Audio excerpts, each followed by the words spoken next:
morning. How are we doing?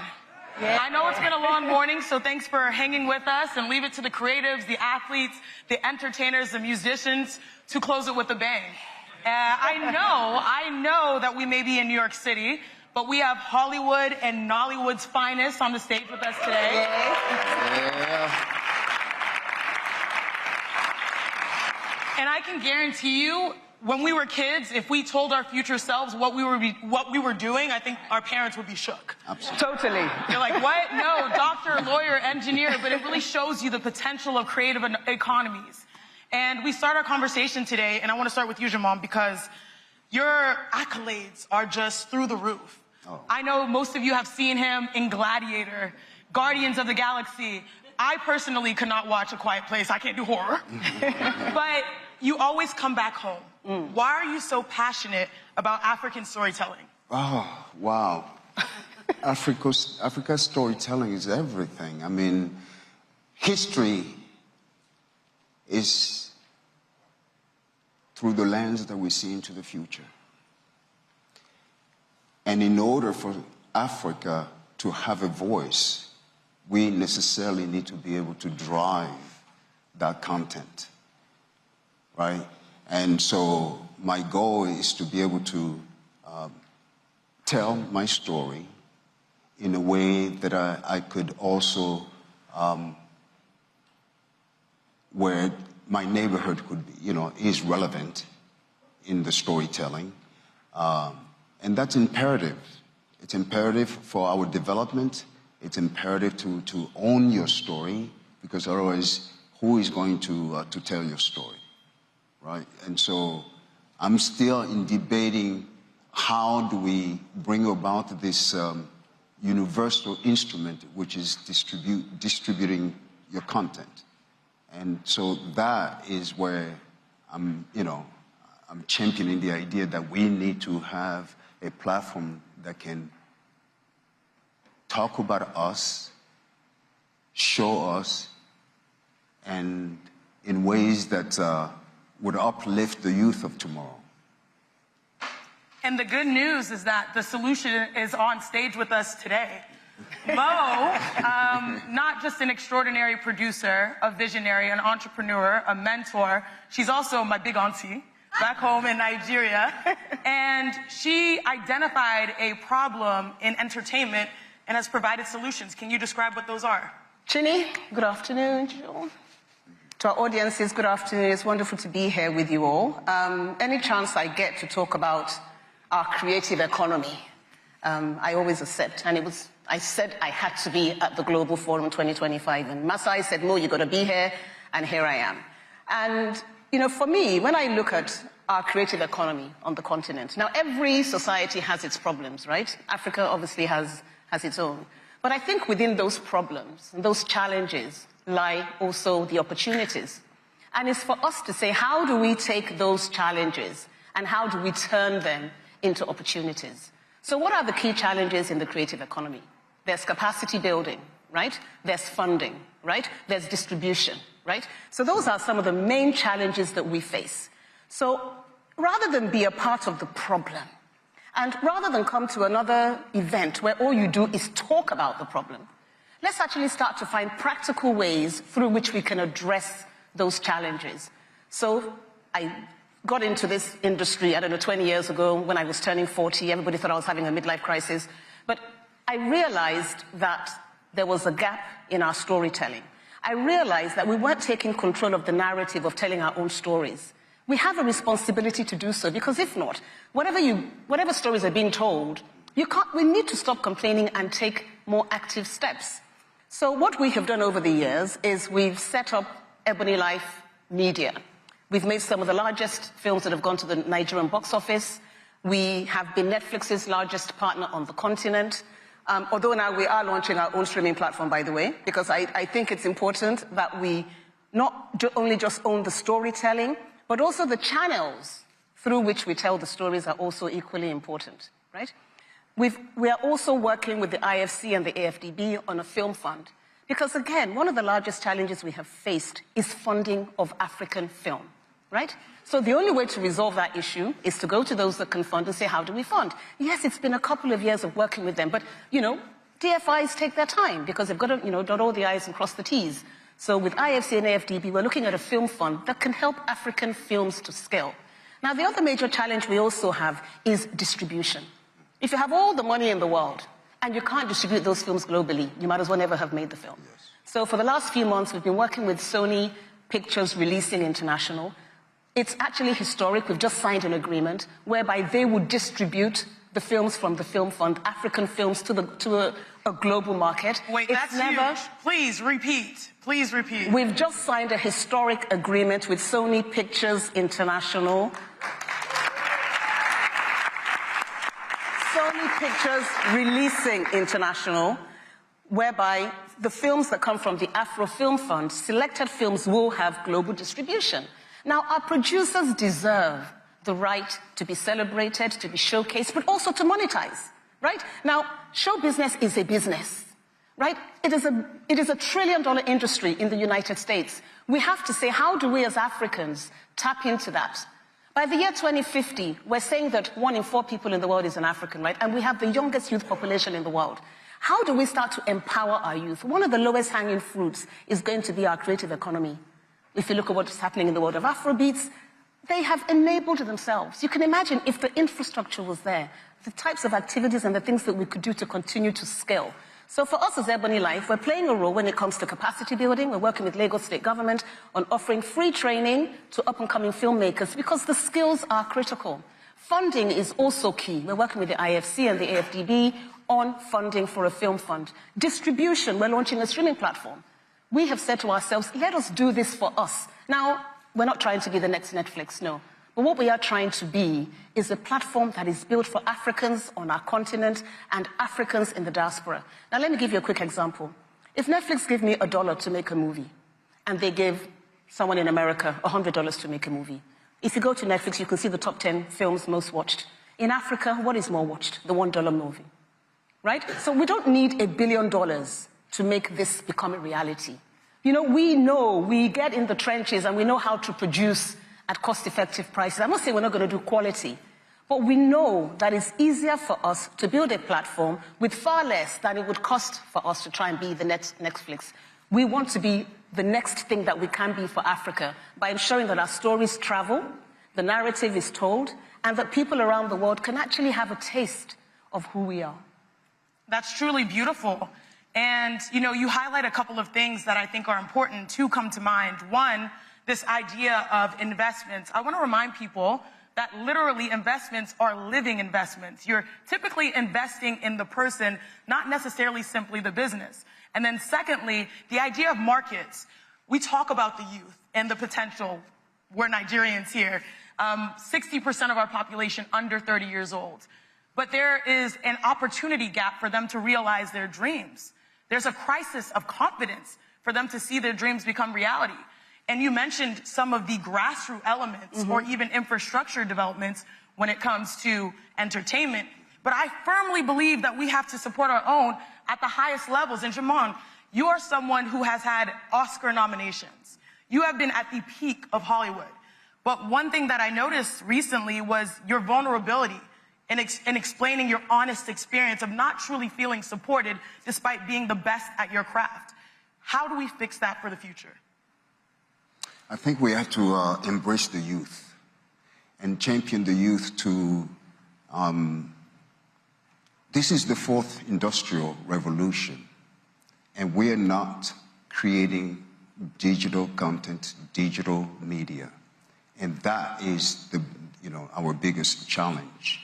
How do we elevate the spirit of the youth without content?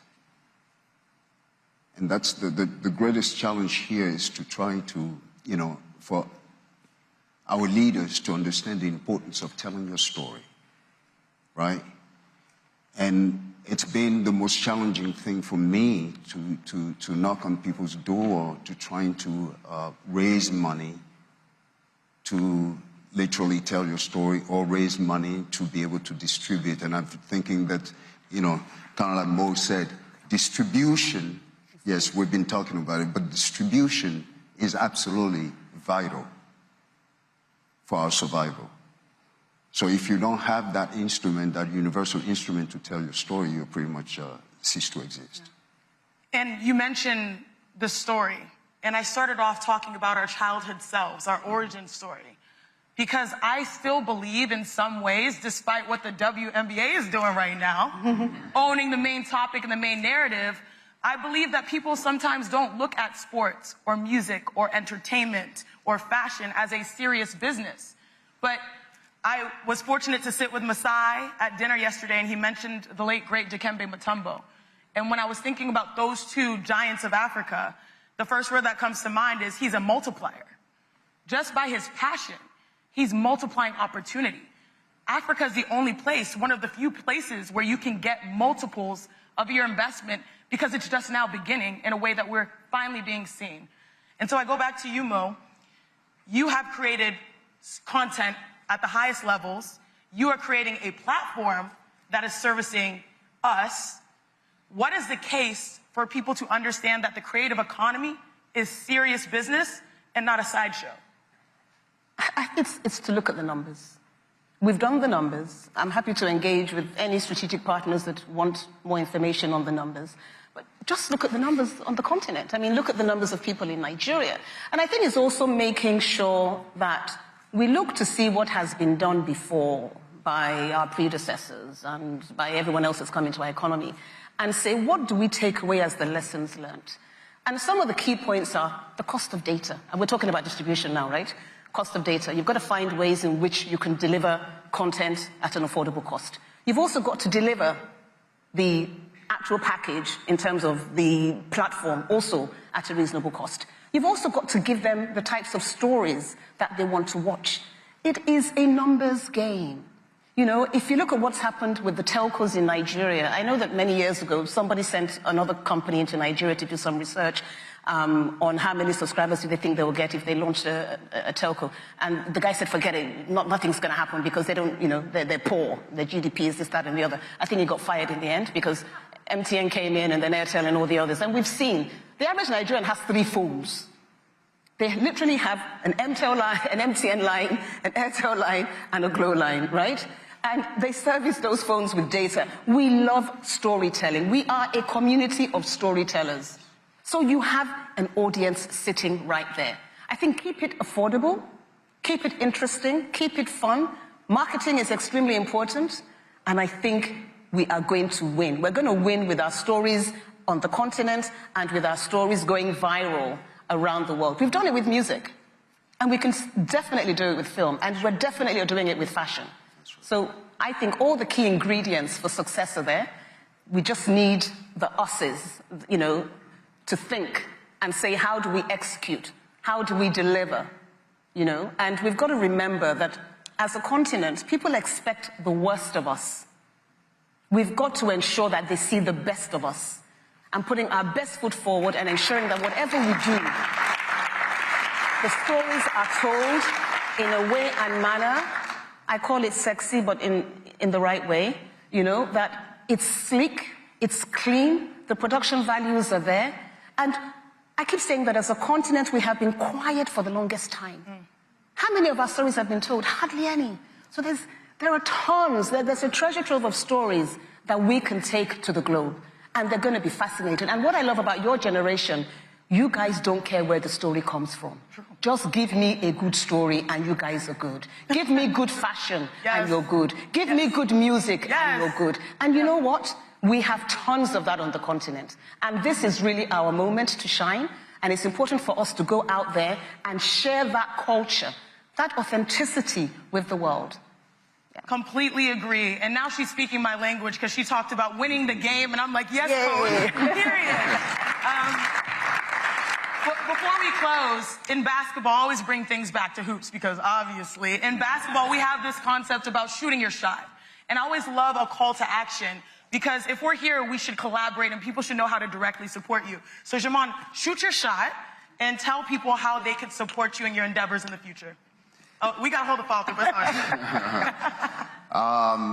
but You know, Mo has said so much and obviously has done so much, but at the end of the day, I think I'm really championing for Africa to have its own distribution platform in order and there to collaborate with the international, other international platform.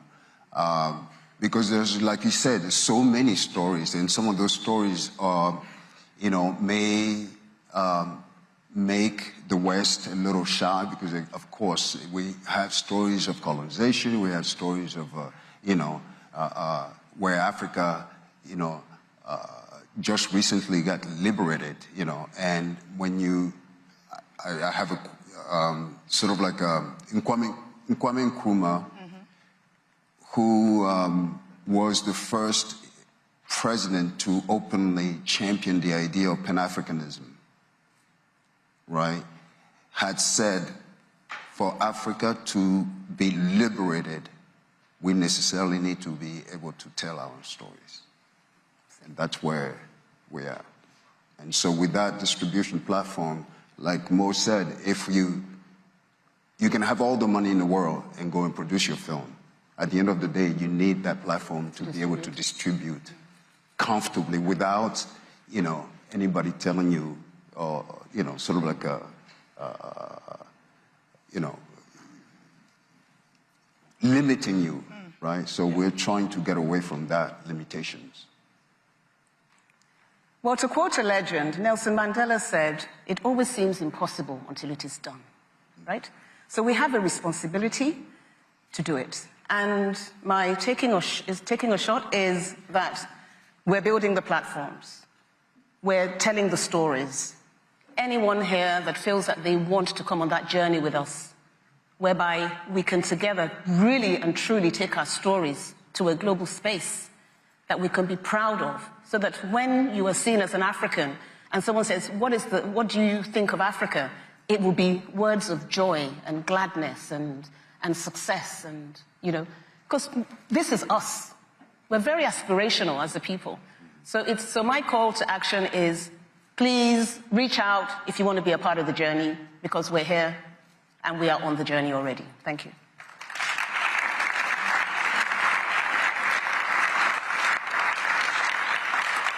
And my final call to action is to definitely support our young women and girls. Last year, Masai, his team, my uncle here, inspired me to launch my own foundation, Queens of the Continent. A lot similar to Giants of Africa, but on a girl scale to start. But we just had our first camp and clinic that really centered around leadership and opportunity. Being Nigerian, you learn these staggering numbers. Every room I go into, I tell people this. Every year a girl advances in school, she increases her earning potential in Nigeria by 10%. If you want to change the world, you invest in girls. Did you know that women and young girls invest back into their families 90% of what they make, compared to the men who only do 35%. All right. What y'all spending? But the truth is that if you want to change the future, you invest in those who actually birth the future. Absolutely. And create opportunities through education. Well, yeah. Sport became a platform for me to get to the highest of highs. And I'm so grateful for that, because I had parents that are, my dad's a girl dad, my mom's an amazing educator, that understand the value and the power and the potential of girls. And you mentioned the Pan-Africanist Kwame Nkrumah. This has been a sensational day. And he said that I am African not because I was born in Africa, but because Africa was born in me. Hopefully today, Africa was born in you, as we celebrate the power and potential and the promise of the future that has arrived today. Absolutely. So thank you. Thank you so much.